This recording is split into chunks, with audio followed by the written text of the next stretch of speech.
L'info écho avec Capital. Le chiffre du jour, 46%, c'est la hausse des impôts locaux subis par les habitants de Villeurbanne entre 2014 et 2018. Malgré cette forte augmentation, les taxes d'habitation et foncières de ces administrés, 834 € en moyenne, s'avèrent plutôt peu élevés au regard d'autres grandes villes. Les habitants de certaines communes, en revanche, sont moins bien lotis, à l'image de ceux de Levallois-Perret, qui ont vu leurs impôts s'envoler de 34% pour atteindre 1206 € par habitant. Ces chiffres ressortent des calculs réalisés par Capital et l'association Contribuables Associés sur le montant des impôts locaux de 155 grandes villes et leur évolution entre 2014 et 2018. Des données précieuses à l'approche des élections municipales. Rendez-vous sur notre site pour savoir de combien ont augmenté vos impôts locaux durant la dernière mandature.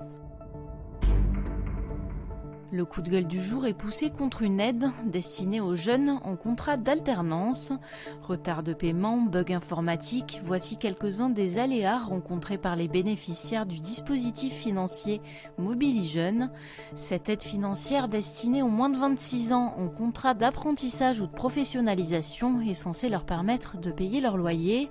Hélas, de nombreux jeunes ayant fait une demande pour toucher cette prestation sont toujours sans réponse de l'administration et n'ont donc pas reçu le versement de cette aide qui peut atteindre 100 € par mois.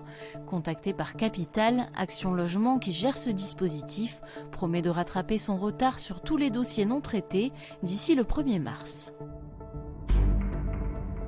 L'info pratique Capital.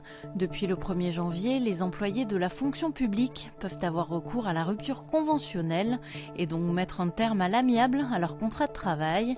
Pour faciliter les démarches de ces agents, un arrêté du gouvernement proposant des modèles de convention a été publié ce mercredi au Journal officiel.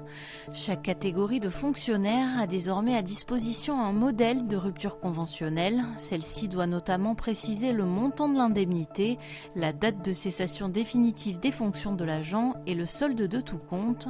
Cette clarification marque le vrai coup d'envoi du dispositif pour les fonctionnaires. On termine avec le salaire minimum auquel s'attendent les étudiants des grandes écoles. Selon le rapport annuel de l'expert en études de marché Galiléo, les élèves de ces prestigieux cursus espèrent obtenir à la fin de leurs études au moins 49 204 € bruts de salaire par an, soit une hausse des prétentions salariales de 4,4% par rapport à 2019 et de 21% par rapport à 2012. À noter par ailleurs que les exigences salariales sont bien plus hautes chez les hommes que chez les femmes. C'était l'info écho avec Capital.